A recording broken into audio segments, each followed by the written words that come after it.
नमस्कार विद्यार्थी मित्रांनो, स्वागत आहे तुमचं आपल्या या यूट्यूब चॅनलवर। तुम्ही जर या चॅनलवर नवीन असाल तर सबस्क्राइब करायला विसरू नका।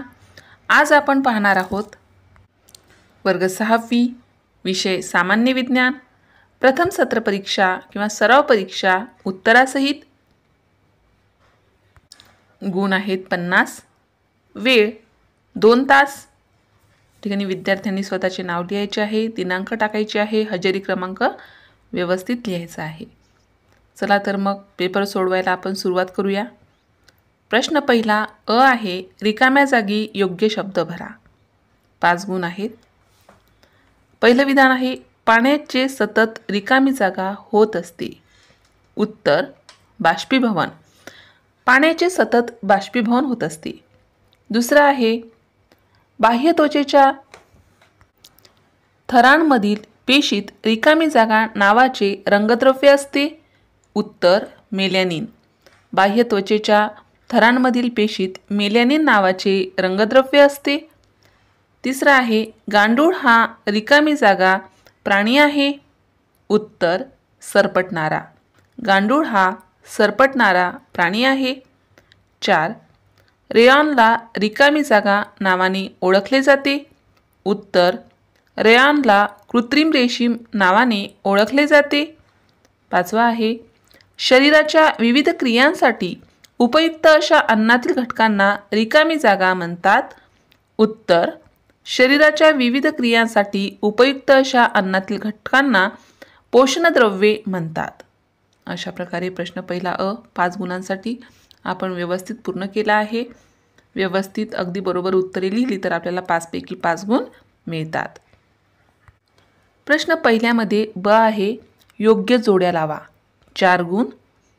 अ गट आणि ब गटामध्ये जोड्या दिल्या आहे। अ गटामध्ये आहे अक्षीय सांगाडा, उपांग सांगाडा, सांधा, मणके। ब गटामध्ये आहे उर्विका, अस्थिबंध, चेतारज्जू, उरोस्थी। उत्तर अक्षीय सांगाडा याची जोडी अस्थिबंध याच्याशी लावायची आहे। उपांग सांगाडा याची जोडी उरोस्थी याच्याशी लावायची आहे। सांधा याची जोडी उर्विका याच्याशी लावायची आहे आणि मणके याची जोडी चेतारज्जू याच्यासोबत लावायची आहे। अशा प्रकारे प्रश्न पहिला ब सुद्धा आपण पूर्ण केला आहे।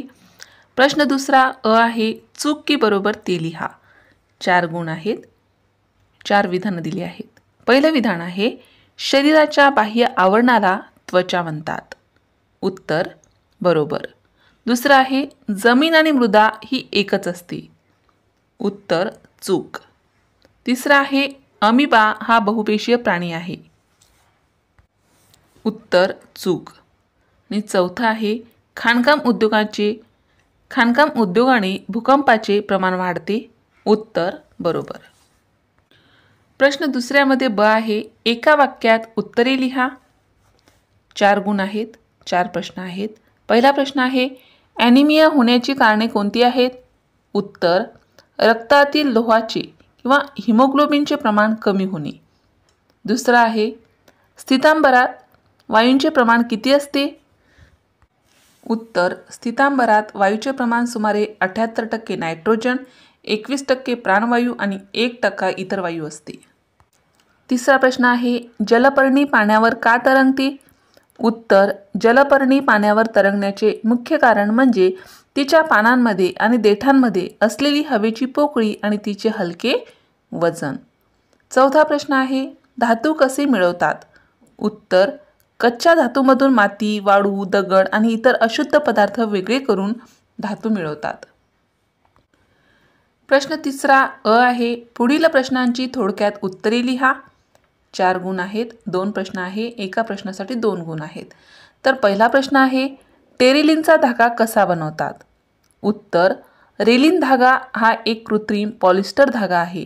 हा धागा पेट्रोलियम पदार्थांपासून मिळवलेल्या रासायनिक संयुगाचा वापर करून तयार केला जातो।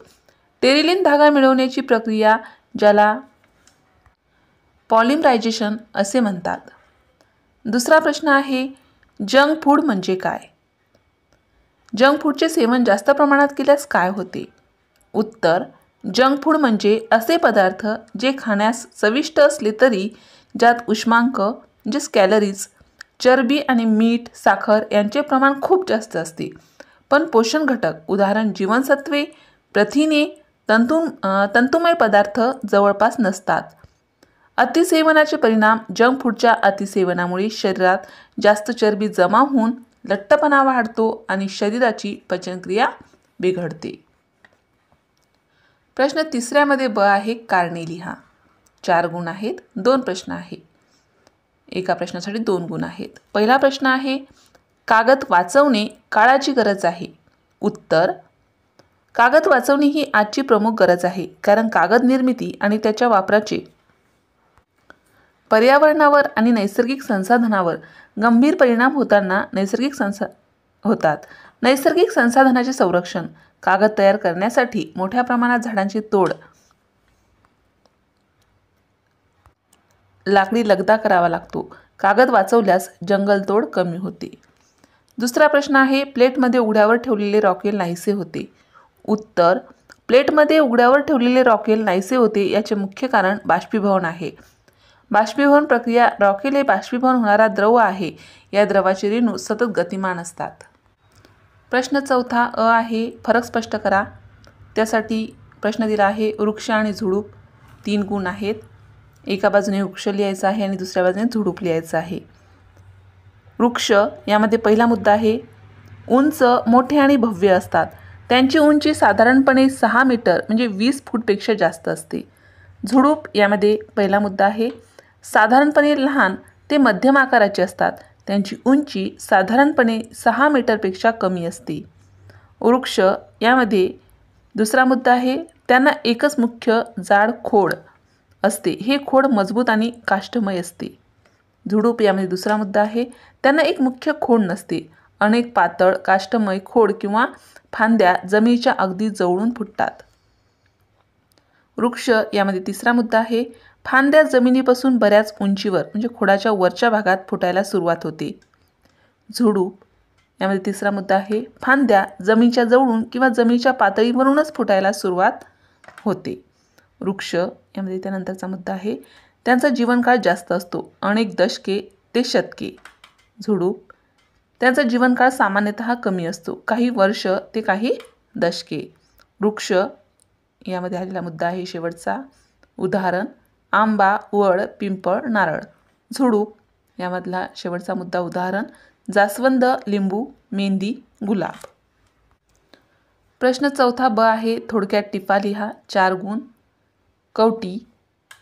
पहिली टीप आहे, कवटी हे मानवी सांगाड्याचे सर्वात महत्त्वाचे आणि संरक्षक हाडांचे आवरण आहे.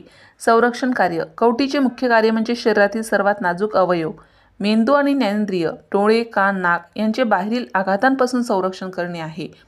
रचना आणि भाग. कवटी सुमारे 22 हाडांची मिळून बनलेली असते. कवटीचे प्रामुख्याने 2 भाग असतात. दुसरी टीप दिली आहे, तुळस. तुळस हे भारतीय संस्कृती आणि आयुर्वेदात अत्यंत पवित्र आणि महत्त्वाचे स्थान असलेले औषधी वनस्पती आहे. धार्मिक महत्त्व. तुळशीला हिंदू धर्मात पवित्र मानले जाते आणि प्रत्येक घरात तिची पूजा केली जाते. तुळशी विवाह. औषधी गुणधर्म. तुळस ही नैसर्गिक रोगप्रतिकारशक्ती वाढवणारी वनस्पती मानली जाते. त्यानंतर प्रश्न 5वा अ आहे, कोण कशाच्या साह्याने श्वसन करतो ते लिहा. पहिला आहे, मासा. उत्तर, कल्ला. गांडूळ, ओलसर त्वचा. अळी, श्वसन नलिका. मानव, फुफ्फुसे. अशा प्रकारे कोण कशाच्या साह्याने श्वसन करते ते आपण या ठिकाणी लिहिलं आहे. प्रश्न 5वा ब आहे, आमच्यात वेगळा कोण. 3 आहेत. त्यासाठी 3 गुण दिले आहेत. पहिला शब्दांचा गट आहे बुरशी, भूछत्र, शेवंती, स्पायरोगायरा. यामध्ये वेगळा शब्द आहे शेवंती. दुसरा आहे सूर्यफूल, वड, ज्वारी, बाजरी. यामध्ये वेगळा शब्द आहे वड. आणि त्यानंतर तिसरा आहे हरिण, मासा, मानव, कृमी. यामध्ये वेगळा शब्द आहे कृमी. त्यानंतर प्रश्न 6वा आहे, सुबक नामनिर्देशित आकृती काढा. कोणतीही 1, 2 दिले आहेत. संप्लवन. आणि दुसरी आहे हवेतील विविध घटकांचे प्रमाण दर्शवणारी आकृती. या ठिकाणी आपण दोन्ही आकृत्या काढूया. परीक्षेमध्ये तुम्ही कोणतीही जी आली ती काढायची आहे, त्याला व्यवस्थित नावं द्यायची आहे. या आकृत्यांचा शिवाय पाठ्यपुस्तकामध्ये ज्या काही सर्व आकृत्या आहे त्यांचा जास्तीत जास्त सराव करायचा आहे. सर्व प्रश्नांचा सुद्धा सराव करायचा आहे. स्वाध्यायामधील सर्व प्रश्न अभ्यासायचे आहेत. अशा प्रकारे वर्ग 6वी विषय सामान्य विज्ञान, प्रथम सत्र परीक्षा, नमुना परीक्षा किंवा सराव पेपर आपण या ठिकाणी उत्तरासहित अभ्यासला आहे. अशाच प्रकारचे विविध वर्गाचे विविध विषयाचे स्वाध्यायासंबंधित परीक्षेसंबंधित व्हिडिओ पाहण्यासाठी आपल्या या चॅनलला सबस्क्राईब करा. आम्ही बनवलेले सर्वच व्हिडिओ लवकरात लवकर तुमच्यापर्यंत पोहोचण्यासाठी बाजूला दिलेल्या बेल आयकॉन बटनवर क्लिक करा. तुम्हाला जर हा व्हिडिओ आवडला असेल तर नक्की लाईक करा. काही समस्या असेल, काही अडचण असेल तर कमेंट करा. शक्य असेल तर मित्रमैत्रिणींमध्ये शेअर करा. आणि सर्वात महत्त्वाचं म्हणजेच तुम्ही हा व्हिडिओ शेवटपर्यंत पाहिल्याबद्दल धन्यवाद.